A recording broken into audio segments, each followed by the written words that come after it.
orang-orang yang menyebarkan keburukan tentang orang-orang beriman, maka mereka akan mendapatkan azab yang pedih. Bagi kerja tu, buzzer tu Pak Ibu, ya, memfitnah orang-orang baik, menyebarkan berita bohong, itu azabnya pedih. Karena terbukti salah satu yang menyebarkan berita bohong tentang anaknya ini adalah sepupunya Mistah. Maka Abu Bakar berniat mencabut bantuan yang, ya, orang kampung Abu, Pak Sapri Zakaria. Ya, Pak Sapri Zakaria kan dituduh, ya. Dituduh kan? Loh, Pak. Padahal sampai kini kan tidak terbukti. Allah marah pada orang yang gampang percaya kepada berita bohong tentang seseorang yang melakukan kejahatan. Allah ini tadi itu. Jangan terima, katakan ini berita bohong dan kami tidak pantas mengatakan ini. Itu sifat kita atau sikap kita menghadapi gosip-gosip tentang keburukan seseorang yang kita anggap baik.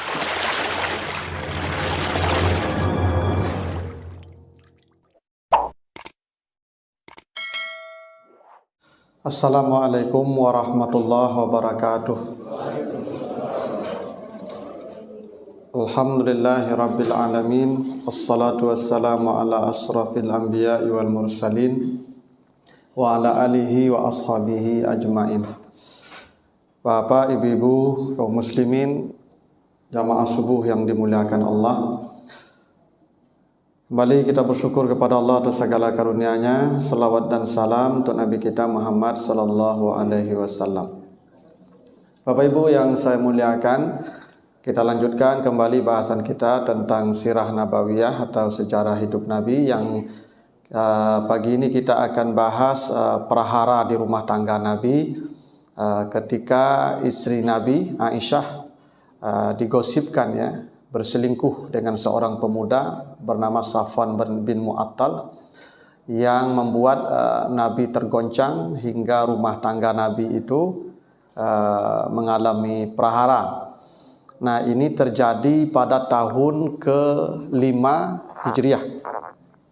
Jadi ceritanya Bapak Ibu, gosip perselingkuhan ini atau yang disebut dengan hadis ifki, yang cerita tentang Hawa ini, itu disebutkan Allah di surat An-Nur mulai ayat yang ke-11 sampai ayat yang ke-26. Jadi surat An-Nur ini ayat 11 sampai 26 ini turun untuk membersihkan nama Aisyah dari tuduhan keji itu, ya, yang berselingkuh dengan Safwan bin Mu'attal. Jadi Bapak Ibu, pasca perang Uhud, jadi ketika perang Uhud itu selesai, kan umat Islam mengalami kekalahan telak. Jadi perang Uhud itu meninggalkan luka dan rasa kecewa yang mendalam di tubuh umat Islam. Betapa tidak kemenangan yang sudah di depan mata harus sirna. Bahkan 70 sahabat meninggal dunia, termasuk Hamzah, paman Nabi, tewas. Nah, ketika pulang ke Madinah, Nabi kemudian mulai melakukan konsolidasi. Dibangun kekuatan kembali, disatukan kembali hati-hati yang retak, kemudian dipersatukan kembali. Tidak boleh berlama-lama dalam kesedihan itu. Nah, orang-orang munafik ini berharap setelah perang Uhud umat Islam terpecah. Orang munafik di Madinah itu kan tetap eksis, dan dia tetap mencari celah bagaimana umat Islam ini semakin hari semakin lemah, berpecah belah. Ya, Ubay bin Salul, ya, dan teman-temannya itu. Kemudian Nabi membangun lagi kekuatan dan umat Islam kokoh lagi, kuat lagi. Nah, terdengar kabar di tahun ke-5 itu satu suku di luar kota Madinah namanya Bani Mustalik. Jadi dalam mana satu suku Arab yang disebutkan itu berasal dari kabilah Khuza'ah, yang sebenarnya dia masih punya ikatan dengan dengan suku Aus di Madinah. Karena di Madinah itu ada dua suku yang besar, Aus dan Khazraj, yang mereka sudah masuk Islam. Tapi ada satu suku lagi di luar kota Madinah, itu namanya suku Bani Mustalik. Mereka punya kekuatan besar juga, tapi mereka tidak mau menerima Islam. Mereka tetap musyrik dan berada di luar Madinah. Tapi mereka merasa terganggu dengan Islam yang semakin hari semakin kembang di Madinah, karena mereka selama ini menguasai jalur dagang antara Makkah dan Syam. Sekarang umat Islam sudah menguasai jalur dagang itu. Maka tersebar berita mereka berencana melakukan serangan kepada umat Islam di Madinah, Bani Mustalik ini. Lalu Nabi mencek kebenarannya dan ternyata benar. Pemimpinnya bernama Haris bin Abi Dirar. Jadi pemimpin Bani Mustalik ini, Haris bin Abi Dirar, itu menyiapkan pasukan hendak menyerang kota Madinah. Maka ketika dipastikan ada rencana serangan, maka Nabi mengumpulkan pasukan, berangkatlah ke Bani Mustalik untuk kemudian menyerang mereka.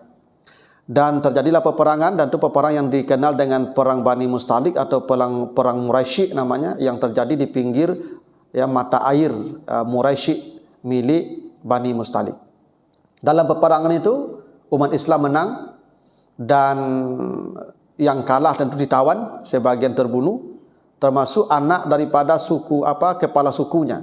Anak dari Haris bin Abi Dirar ini namanya Juwairiyah binti Haris.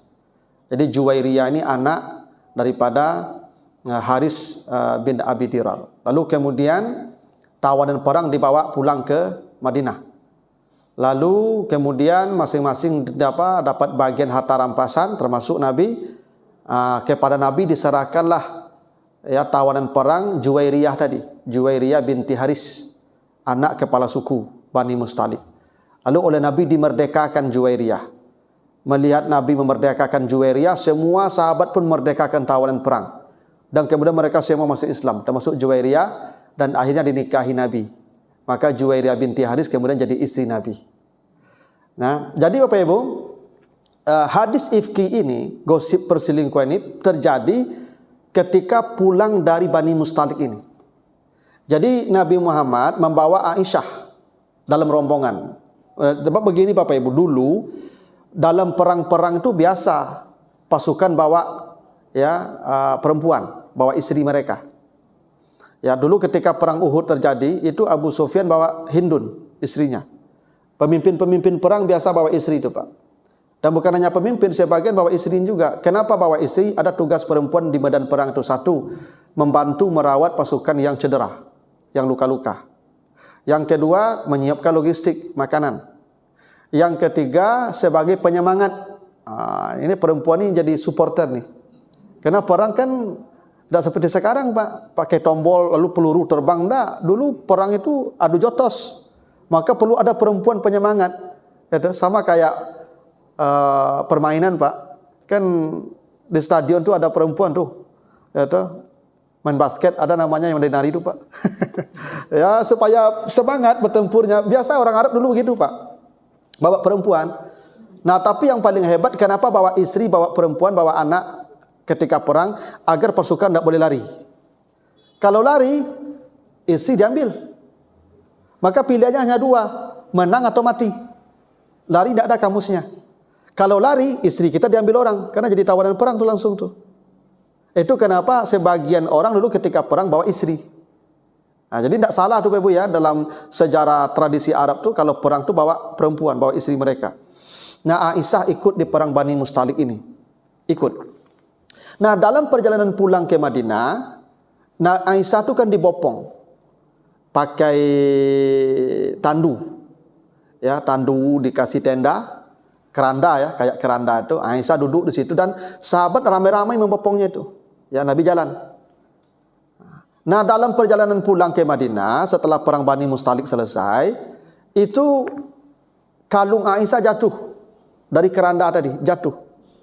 Ya, tapi Aisyah karena mungkin dia segan, malu membicarakan itu, dia terus saja jalan. Tapi suatu ketika berhenti. Nabi menyuruh sahabat berhenti di satu tempat. Nah, karena berhenti, Aisyah turun dari tandu tanpa memberitahukan kepada Nabi dan sahabat kalau dia keluar. Lalu dia cari ke belakang. Mudah-mudahan kalungnya ketemu. Nah, sahabat dapat perintah Nabi segera pergi berangkat. Nah, dia dibopong tandu tadi kembali. Dan karena ramai yang membopong, ditambah lagi badan Aisyah itu kecil, sehingga tak tahu kalau Aisyah itu tidak ada lagi dalam tandu. Ya, dibopong saja ke Madinah, tandu kosong, keranda kosong itu. Karena Aisyah itu rajin puasa hingga badannya kecil. Kalau ibu-ibu kan tarasu hilangnya, Pak, tarasu kosongnya tandu itu. Kalau ibu-ibu kan bobotnya besar. Ya, Aisyah itu bobotnya kecil. Ya dia sering puasa tuh. Kalau Nabi pulang tanya Aisyah, ada nak makanan? Tidak ada ya Rasulullah. Saya puasa, kata Nabi. Kata Aisyah, boleh saya puasa? Abu puasalah, kata Nabi. Jadi kalau Nabi puasa, Aisyah puasa tuh. Maka badan Aisyah tuh tidak besar. Sehingga tak tahu ni kosong keranda ni, dibawalah pulang ke Madinah. Nah setelah jauh perjalanan, Aisyah tertinggal, tercecer, ketemulah sama seorang pemuda namanya Safwan bin Mu'attal. Dulu biasa begitu Ibu, kalau pasukan jalan, ada satu di depan, ada satu di belakang. Yang satu di depan melihat kalau ada musuh menghadang, balik ke belakang kasih tahu. Yang satu di belakang kalau ada musuh yang mengejar, nampak dia akan mengejar ke depan memberitahukan. Jadi biasa begitu di jalan rombongan lupa Ibu. Ada satu di depan, ada satu di belakang, lalu rombongan di tengah. Nah Safwan ini mungkin dapat tugas berjalan sendiri di belakang. Lalu Aisyah tercecer. Ya, maka Safwan ini serba salah. Mau dibawa pulang ke Madinah, jangan-jangan nanti jadi masalah. Istri Nabi, kita berdua saja. Safwan ini pemuda saleh, Ibu. Mau ditinggalkan, tidak mungkin istri Nabi, nanti marah pula Nabi. Maka oleh Safwan dinaikkan ke atas kuda. Ya, disuruh Aisyah naik ke atas kudanya, lalu kudanya ditarik oleh Safwan. Dan sejak itu Aisyah naik kuda sampai ke Madinah itu, tidak ada pembicaraan. Diam saja di perjalanan, tidak ada.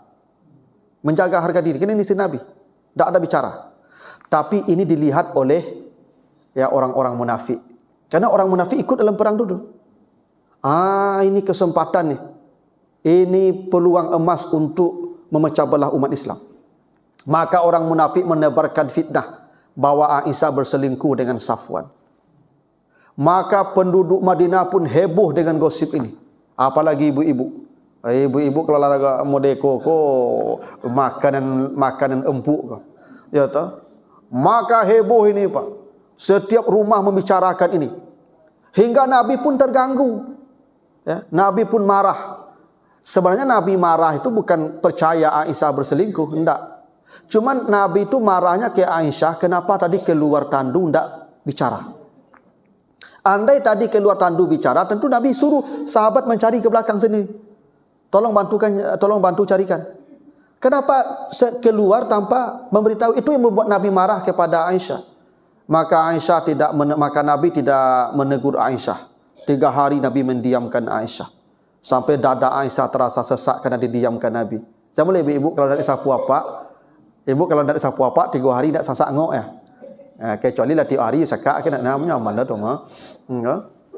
Maka Aisyah menjadi sedih kenapa Nabi marah kepadanya. Ya, Nabi marah tu bukan percaya Ibu ya. Nabi tidak percaya Aisyah berselingkuh. Tidak percaya sedikit pun. Cuma Nabi itu marah kenapa tadi keluar tandu tidak minta izin sehingga ini terjadi.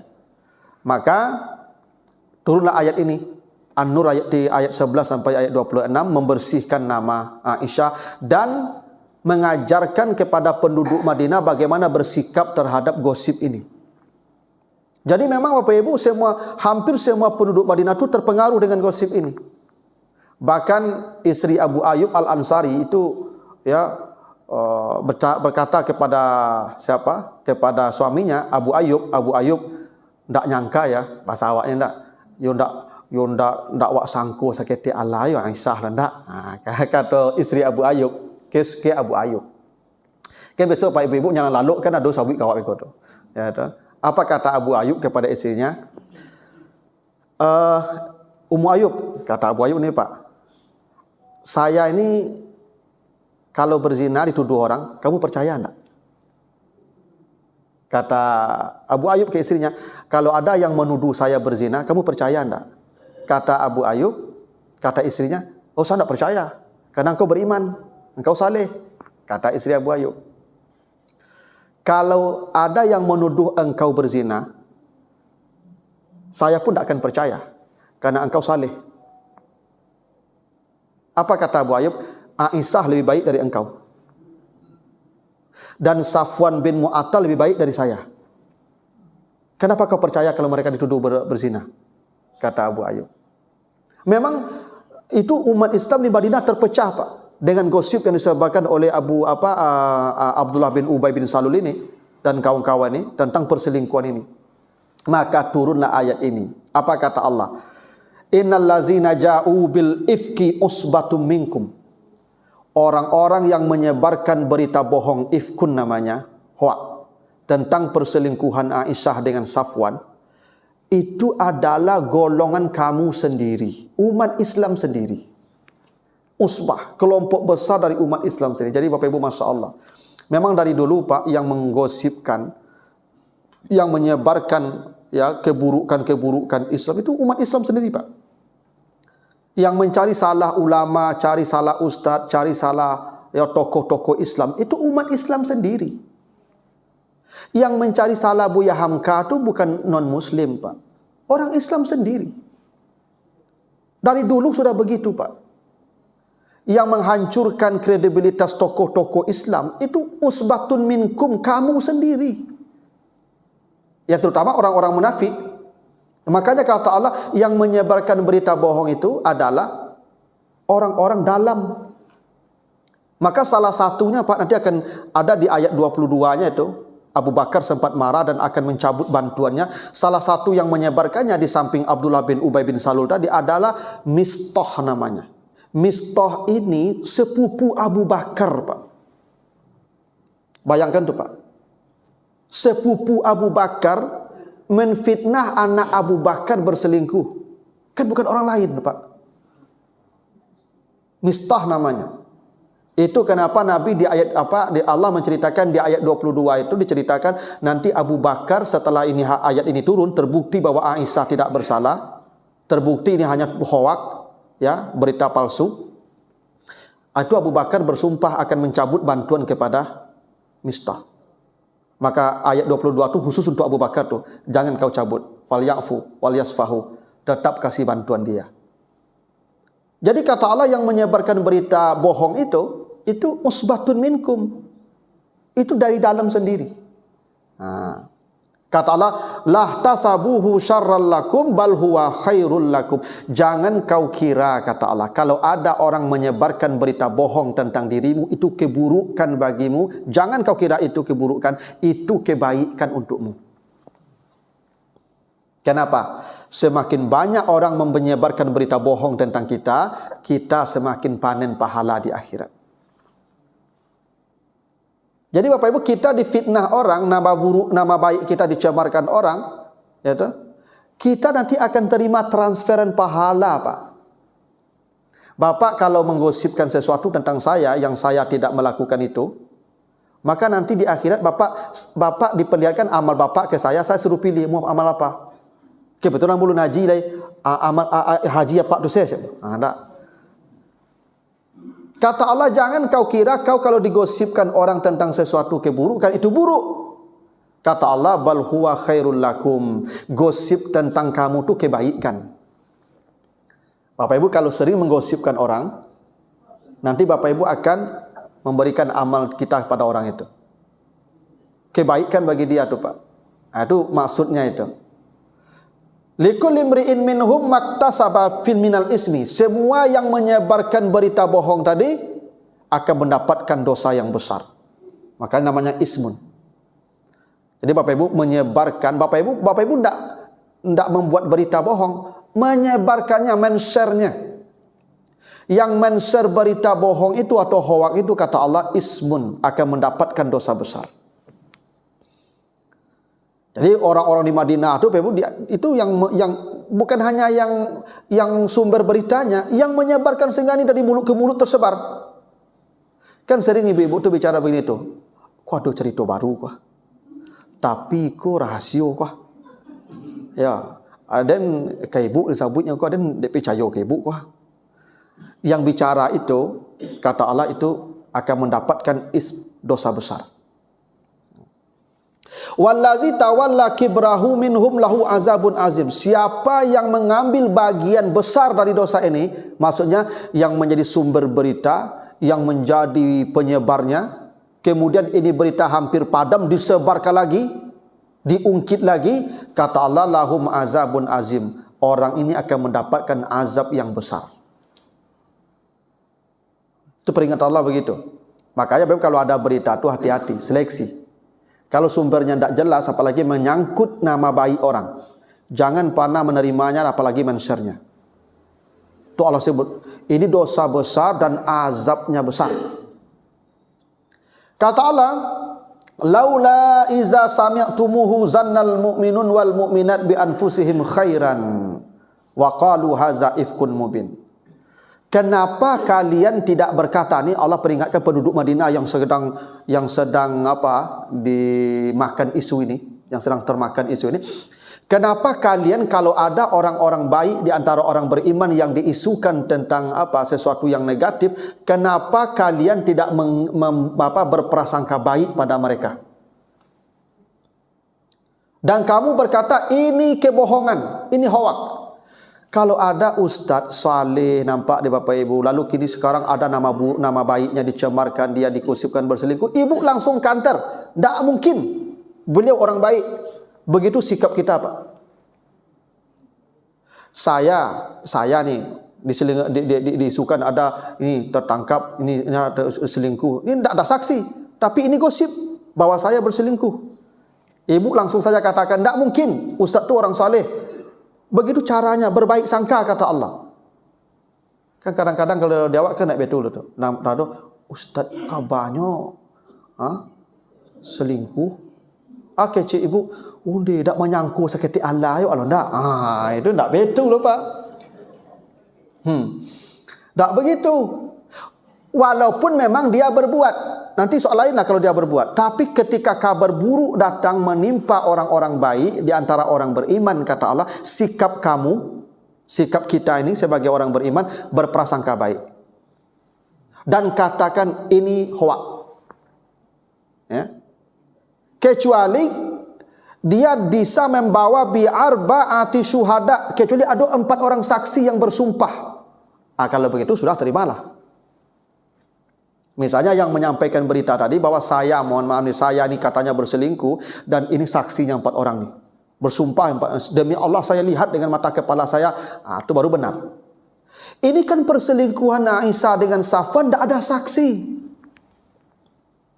Hanya dari mulut ke mulut. Hanya ketika nampak itu Safwan membawa Aisyah pulang dengan kudanya.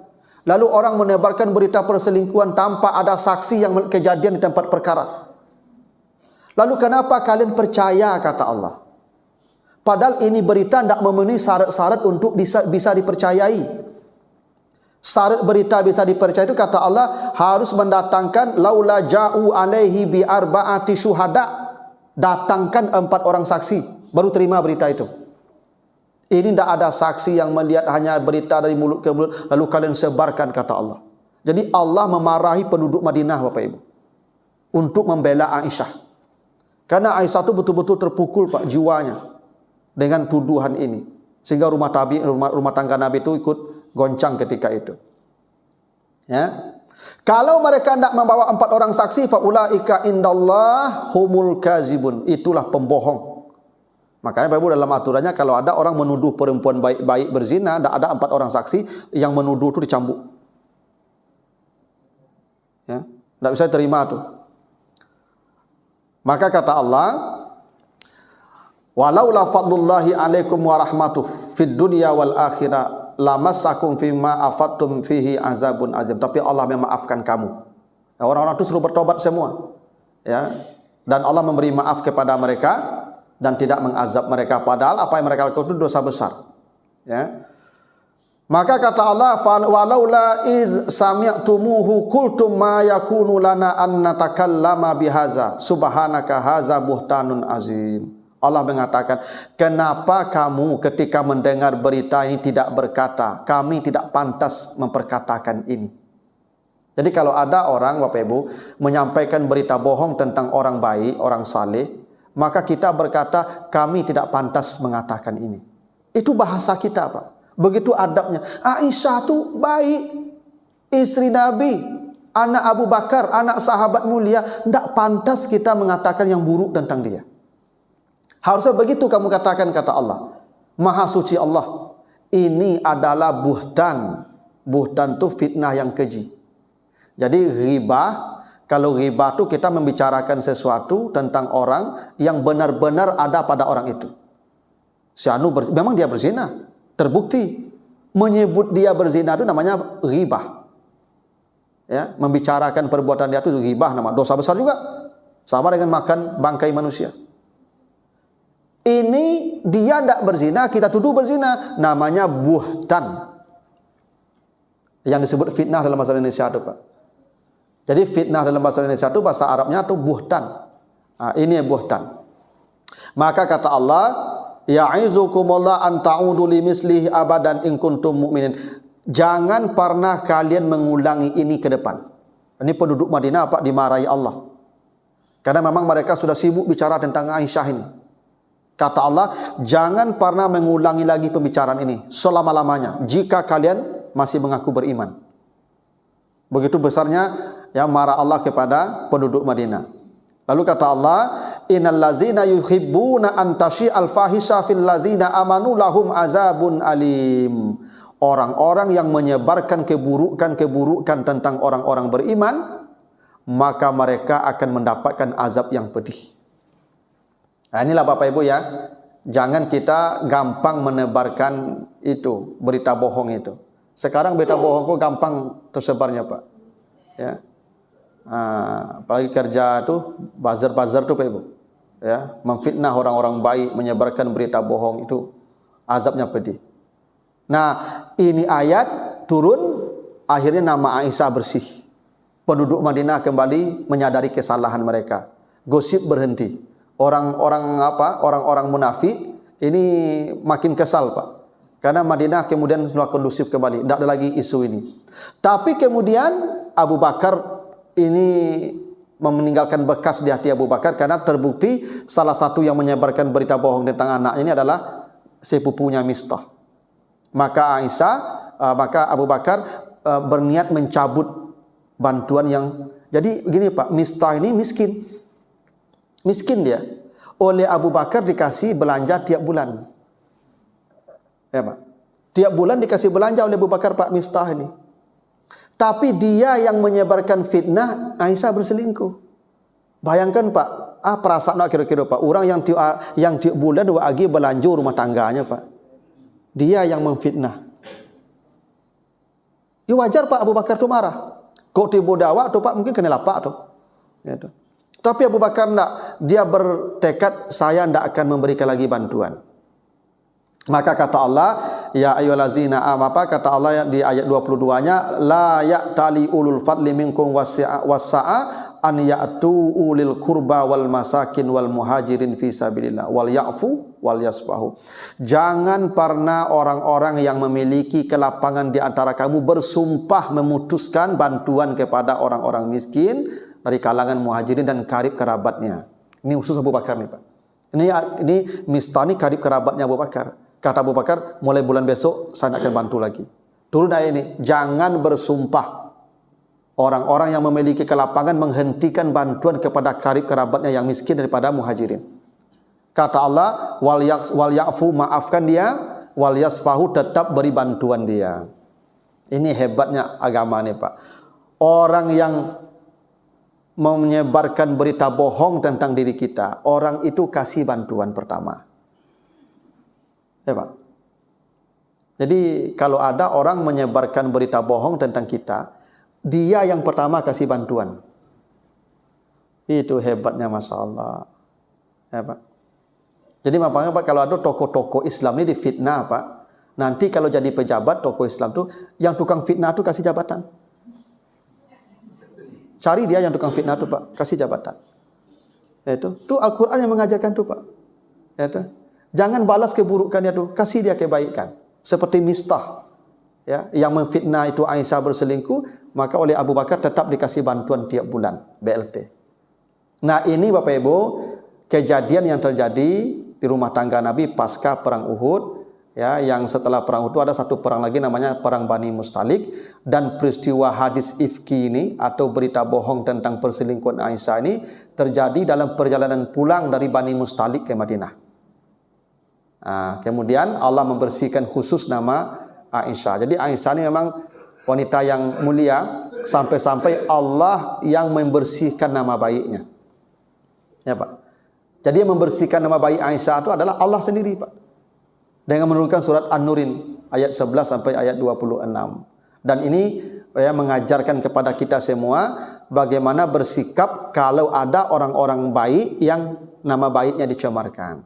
Kan pada dulu Pak, ya orang kampung Ambo, Pak Sapri Zakaria. Ya Pak Sapri Zakaria kan dituduh ya. Dituduh kan. Oh lah iyo loh Pak. Padahal sampai kini kan tidak terbukti. Allah marah pada orang yang gampang percaya kepada berita bohong tentang seseorang yang melakukan kejahatan itu. Ya, kata Allah ini tadi itu. Jangan terima, katakan ini berita bohong dan kami tidak pantas mengatakan ini.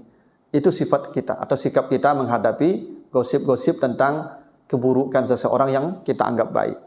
Ini Bapak ya, cerita tentang hadis ifki namanya atau hoak yang menimpa ya Aisyah yang membuat rumah tangga Nabi bergoncang setelah ya perang Bani Mustalik terjadi tahun ke-5 Hijriah.